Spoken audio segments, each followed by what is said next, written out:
और दोस्तों इस वक्त की सबसे बड़ी खबर आ चुकी है। भारत बंद को लेकर अभी अभी बहुत ही बड़ा ऐलान हो चुका है, जो कि मैं आपको इस वीडियो में पूरा प्रूफ के साथ आपको बताने वाला हूँ। और इससे पहले मैं आपको बता दूं कि अगर आपने अभी तक हमारे चैनल को सब्सक्राइब नहीं किया है तो सब्सक्राइब कर लें और साथ में बेल आइकन दबा दें, ताकि हमारे आने वाले वीडियो की नोटिफिकेशन आप तक सबसे पहले पहुंचे। और आप किस राज्य से बिलोंग करते हैं, आपको नीचे कमेंट बॉक्स में कमेंट करके जरूर बताना है। कोरोना वैक्सीन को लेकर बहुत ही बड़ी खबर आ चुकी है, जो कि हर भारतीय के लिए जानना जरूरी है। तो चलिए पहली बड़ी अपडेट की बात कर लेते हैं। किसान आंदोलन के चलते दिल्ली की छोटी बड़ी सीमाएं सील, हर तरफ बड़ी चौकसी। कृषि कानूनों के खिलाफ चल रहे किसान आंदोलन के मद्देनजर दिल्ली से सटी कई छोटी बड़ी सीमाओं को सील कर दिया गया और कईयों पर आवाजाही सीमित कर दी गई है। सरकार के साथ कल चौथे चरण की नाकाम वार्ता के बाद दिल्ली की सीमाओं पर चौकसी भी बढ़ा दी गई है। इसी क्रम में NH-24 पर गाजीपुर बॉर्डर बंद कर दिया गया और गाजियाबाद से दिल्ली आने वाले ट्रैफिक को पूरी तरह से रोक दिया गया है। दिल्ली आने वाले लोगों को अप्सरा बॉर्डर से गुजरने की सलाह दी गई है। आंदोलन को ध्यान में रखते हुए सिंधु, लामपुर, औचडी, साफियाबाद, पियायू, मनियारी और सबोली बॉर्डर भी सील कर दिए गए हैं और NH-44 पर दोनों तरफ से आवाजाही बंद है। एक खबर के मुताबिक टीकरी और जरोंदा बॉर्डर भी सील कर दिए गए। जटीकरा और बदोसराय बॉर्डर केवल दोपहिया और हल्के वाहनों के लिए खुला है। गुरुवार को दिन भर रही अफरा तफरी। जी हां, गुरुवार को भी किसान आंदोलन की वजह से मुकरबा चौकस से सिंधु बॉर्डर तक बसों का आवागमन बंद होने की वजह से करीब 20 किलोमीटर के दायरे में पूरे दिन अफरा तफरी का माहौल रहा और दोपहर के वक्त DTC व क्लस्टर बसें जैसे ही GT के डिपो से आगे बढ़ी। आगे रास्ता बंद होने की वजह से दूसरे रूटों से होकर कुछ बसें अलीपुर तक पहुंची हैं। दोपहर बाद केवल स्पेशल ड्यूटी की बसों को छोड़कर बाईपास तक के लिए कोई भी बस सेवा नहीं थी और इसी वजह से शाम 5 से रात करीब 8 बजे तक यात्रियों को दिल्ली की तरफ से लौटने में काफ़ी खर्च करने के बाद भी 8 से 10 किलोमीटर या उससे भी अधिक पैदल चलना पड़ा।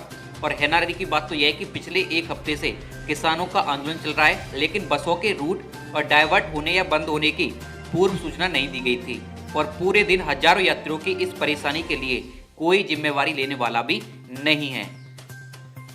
GT करनाल रोड पर बुधवार तक बसें रूट डाइवर्ट किए जाने के बाद भी करीब 1 किलोमीटर पहले तक जा रही थी और सीमाएं सील हैं और फिर भी दिल्ली से आने जाने वाले यात्रियों को परेशानियों का सामना करना पड़ा।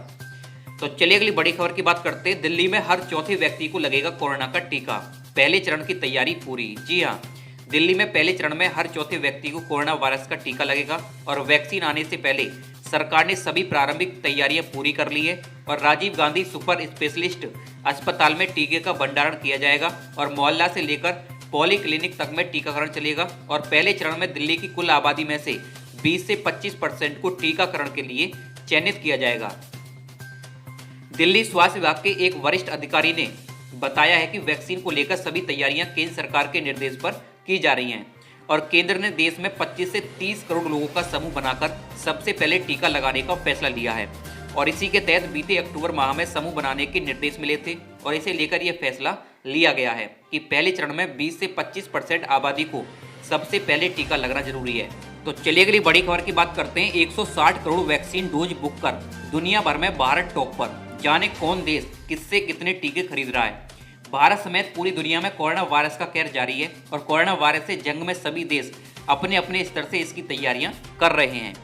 भारत ने भी अभी से ही वैक्सीन के उपलब्ध होने की स्थिति को लेकर पूरी तैयारी कर रखी है और भारत में कोरोना वैक्सीन की खरीद से लेकर भंडारण और वितरण तक का खाका तैयार है। और अब तक जो आंकड़े सामने आए हैं उसके मुताबिक कोरोना वायरस वैक्सीन की बुकिंग के मामले में भारत दुनिया भर में नंबर 1 पर है। 30 नवंबर तक के आंकड़ों के अनुसार कोरोना वैक्सीन की कंफर्म डोज के बुकिंग के मामले में भारत दुनिया भर में शीर्ष स्थान पर है और भारत अब तक कोरोना वैक्सीन की 160 करोड़ कंफर्म डोज का ऑर्डर दे चुका है। तो चलिए अगली बड़ी खबर की बात करते हैं। अपनी मांगों पर डटे हैं किसान। सिंधु टिकरी से लेकर गाजीपुर बॉर्डर बंद, दिल्ली NCR में कई रास्ते बंद। जी हाँ, केंद्र सरकार के कृषि कानूनों के खिलाफ किसानों का आंदोलन पिछले 8 दिनों से जारी है और आज यानी कि शुक्रवार को इस आंदोलन का 9वां दिन है और कृषि मंत्री नरेंद्र सिंह तोमर के नेतृत्व में 3 केंद्रीय मंत्रियों के साथ आंदोलनकारी किसानों के प्रतिनिधि मंडल की गुरुवार को हुई बैठक भी बेनतीजा रही है। लगभग 8 घंटे चली इस बैठक में किसान नेता नए कृषि कानूनों को रद्द करने की अपनी मांग पर अड़े हैं और किसान नेताओं के बातचीत के बाद बीच में ही सरकार की तरफ से की गई दोपहर के भोजन, चाय और पानी की पेशकश को भी ठुकरा दिया। सरकार ने बातचीत के लिए पहुंचे विभिन्न किसान संगठनों के 40 किसान नेताओं के समूह को आश्वासन दिया है कि उनकी सभी वैध चिंताओं पर गौर किया जाएगा और उन पर खुले दिमाग से विचार किया जाएगा। लेकिन दूसरे पक्ष ने कानूनों में कई खामियों और विसंगतियों को गिनाते हुए कहा कि इन कानूनों को सितंबर में जल्दबाजी में पारित किया गया है और बताया जा रहा है कि शनिवार को एक बार फिर से सरकार और किसानों के बीच बातचीत होगी। किसानों के लगातार जारी प्रदर्शन को देखते हुए दिल्ली पुलिस ने अपने सुरक्षा इंतजाम बढ़ा दिए हैं और शहर में प्रवेश और निकास के लिए वैकल्पिक मार्गों से आवागमन करने का सुझाव दिया है। और आंदोलनरत किसानों ने बुधवार को मांग की है कि केंद्र सरकार का संसद का एक विशेष सत्र बुलाएं और कृषि कानूनों को वापस लें, और ऐसा नहीं होने पर उन्होंने दिल्ली में अन्य मार्गों को जाम करने और अतिरिक्त कदम उठाने की धमकी दी है। तो दोस्तों, यह थी आज की बड़ी अपडेट।